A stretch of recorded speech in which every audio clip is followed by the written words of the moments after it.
Bapak Prabowo Subianto, Presiden Republik Indonesia yang ke-8. Saya Cornelis, Pak, putra Dayak sejati, ingin memberikan masukan, pandangan pribadi terhadap kinerja Bapak. Terserah mau disebut sebagai apa, tetapi inilah, Pak, pandangan saya sebagai rakyat jelata. Bapak Presiden, saya beberapa puluh kali menonton pidato-pidato Bapak, baik melalui media televisi ataupun media online, di mana dalam pidato Bapak selalu membanggakan kesuksesan program-program Bapak, keberhasilan langkah kerja Bapak sebagai Presiden. Bahkan dengan jumawanya, dengan sombongnya di forum internasional, Bapak mengatakan MBG, makanan bergizi gratis di Indonesia, mengalahkan McDonald. Orang mungkin bertepuk tangan, Pak. Tetapi, tepuk tangan untuk apa? Kemudian yang kedua, Pak, pada saat terjadi musibah dan bencana di Aceh dan Sumatera, seorang menteri Bapak melaporkan, izin Pak Presiden, kami laporkan, kami sudah rapat hingga pukul 2 tadi malam, kami tidak tidur, bahwa penanganan listrik di lokasi bencana telah mencapai 90%. Wah, Bapak Presiden bangga. Kalian luar biasa menteri-menteriku. Begitu kan, Pak? Tetapi, Pak, fakta di lapangan, Pak, media-media menyampaikan bahwa listrik yang terpasang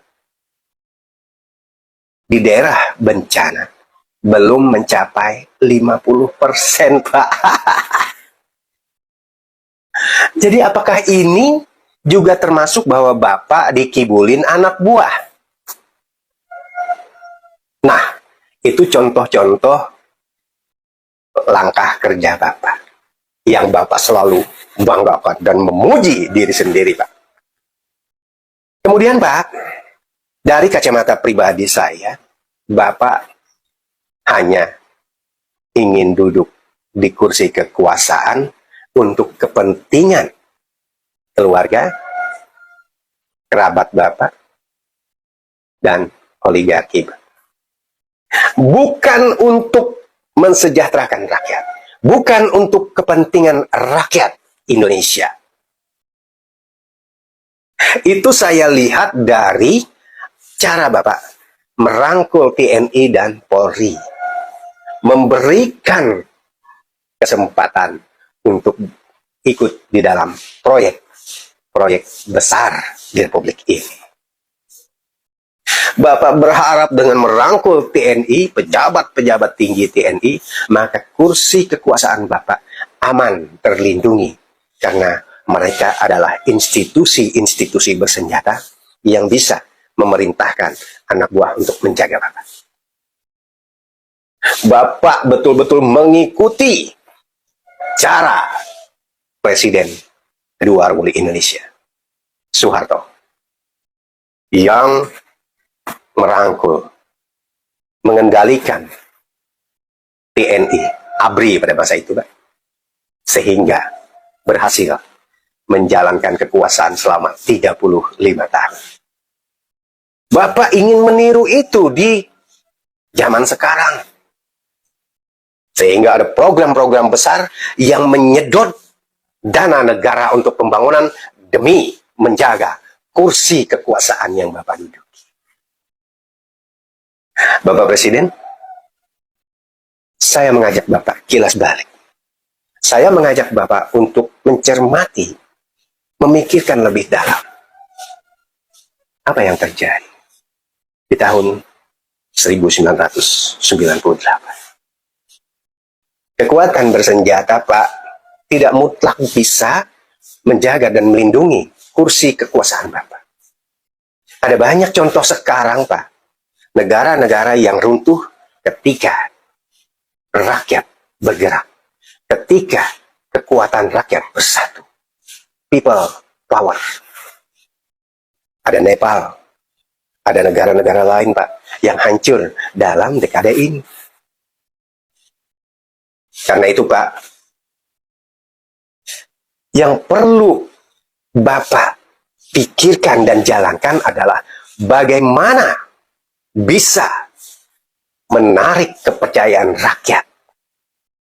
Bagaimana bisa mensejahterakan rakyat, memakmurkan rakyat, dan tidak mengatakan rakyat miskin, tetapi memberikan kekayaan kepada rakyat. Karena kelompok Bapak adalah sudah menjadi bagian orang-orang kaya di Republik ini, Pak. Kalau Bapak bisa memberikan kekayaan, kesejahteraan, dan kemakmuran untuk rakyat, Bapak akan melihat bahwa rakyatlah yang akan melindungi Bapak. Bahwa rakyatlah yang akan meminta Bapak untuk terus memimpin. Tetapi bila perilaku dan kebijakan yang Bapak lakukan tetap seperti ini, saya yakin, Pak, satu periode pun jabatan Bapak tidak akan sampai. Karena semakin hari, semakin ke sini, rakyat merasa tertindas, Pak. Rakyat merasa segala sesuatu yang hak-hak rakyat dirampas di era Bapak. Jadi sekali lagi, Pak, rakyat memiliki kekuatan. Rakyat memiliki kedaulatan di Republik ini. Kekuatan yang sebenarnya bukan berada di angkatan bersenjata.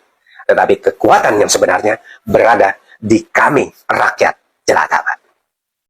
Salam akal sehat. Tetapi program MBG dan PDMP ini jika baik, maka keuntungannya Prabowo yang akan menuai. Tapi kalau program ini rusak, hancur, artinya dianggap masyarakat gagal, dia akan ditinggalkan. Itu aja, what and see-nya di situ aja gitu. Kompasnya di situ. Maka saya selalu menyarankan jangan keluar dari kompas itu. Bahwa banyak kelompok yang ingin memisahkan dan menjauhkan Pak Jokowi dengan Pak Prabowo. Sekarang kalau bukan Prabowo terus siapa, Bang? Misalnya dimajulkan. Lalu penggantinya siapa, Bang? Kalau Wapres ya nggak penting juga, Bang. Apa kepentingan Wapres dimajulkan?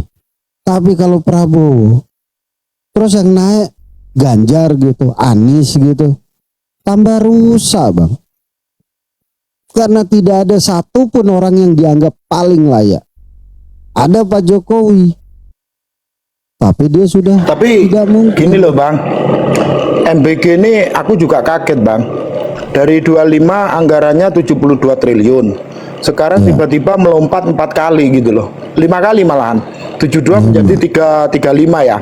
Kenapa tahun 26 ini nggak dinaikkan menjadi 150 2 kali tahun kemarin, nanti 27 dinaikin lagi, 28 tuntas semua, kan gitu, Bang. Sehingga ketika program tahun pertama persoalan-persoalan diselesaikan, kedua juga gitu tuntas, ketiga kalau ternyata ini tuntas sikat habis gitu loh, ataupun masih ada ya biarin tahun keempat gitu loh. Jadi progresnya itu apa ya, ada gitu loh, Bang.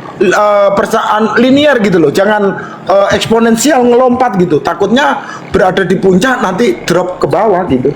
Ini yang aku khawatirkan sih gitu, karena kalau program MBG ini bagus, waduh 29 paten, Bang, kita nggak usah capek, Bang, kampanye, Bang.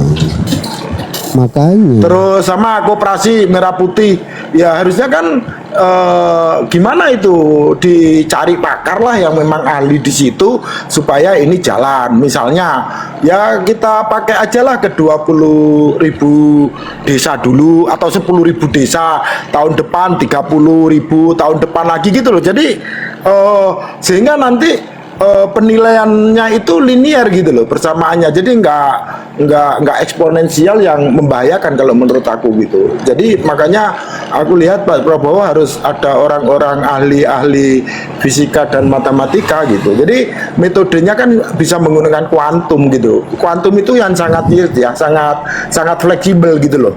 Jadi jangan kaku gitu loh. Jadi fleksibel itu artinya oke, kita begini, kalau ada apa-apa ya bisa lentur, masih apa untuk supaya perbaikan gitu loh. Sehingga progresnya itu, sudut kenaikannya itu jelas gitu loh Bang. Sehingga tahun 28 nyampe, 29 kita nggak capek kampanye, ya nggak Bang, kalau ini sukses. Ya harapan kita gitu juga sih Bang. Tapi kan apa namanya, sekarang presiden itu apa sih yang nggak dimiliki Bang? Akses mana Kemarin sih yang nggak bisa masalah ditembus? BOP kan sudah diperbaiki nih. Dia kemarin ke Cina, terus ke mana? Ke Rusia, kemudian juga mulai nyenggol ke Perancis karena memang dengan Perancis kita deket. Sayang selama ini nggak dibina lagi, kan kita beli pesawat banyak itu. Mungkin juga ke Turki, kita kan juga beli pesawat ke Turki. Ini sudah mulai perbaikan ini aku lihat, sehingga Indonesia sudah mulai agak dilihat lah gitu.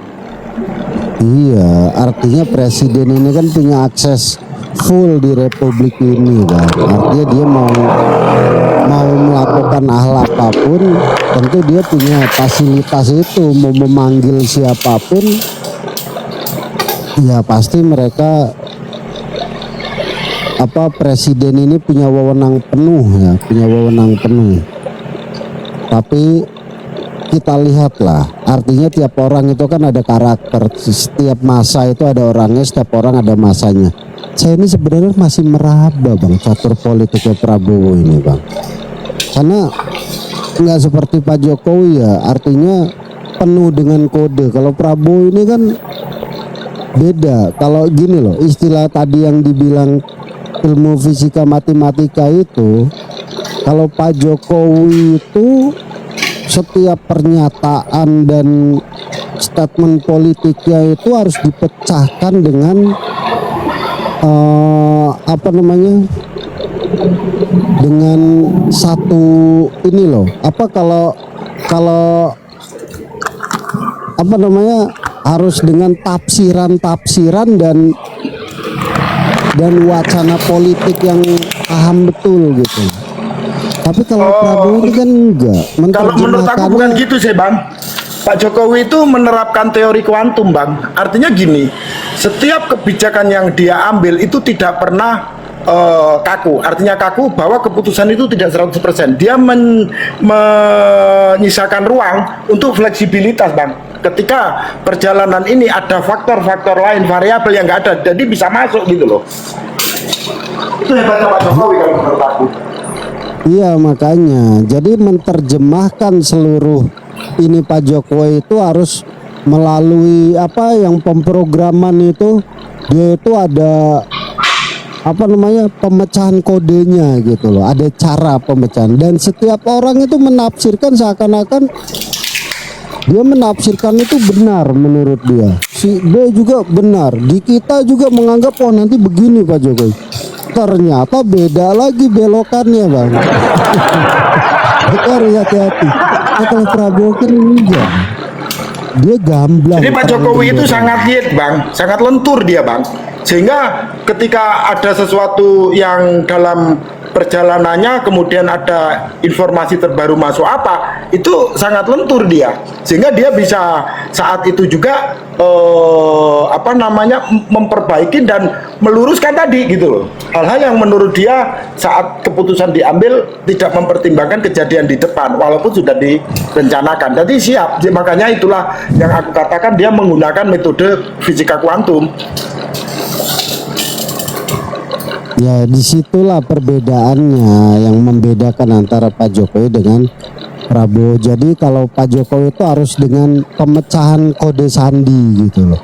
Jadi ada satu simbol politik, memecahkannya itu harus dengan kode sandi yang kayak film itu lah, yang memecahin kode sandi itu. Jadi menurut si A benar, si B benar, si C benar, si D benar. Kayak gini nih, menurut si B begini nih. Multi tafsir Bang. Sedangkan Prabowo ini kan belak-belakan. Saya akan menangkap para koruptor, besoknya abolisi, ya itu udah kena tuh satu ya kan. Kadang kalau ini bukan belok kanan stand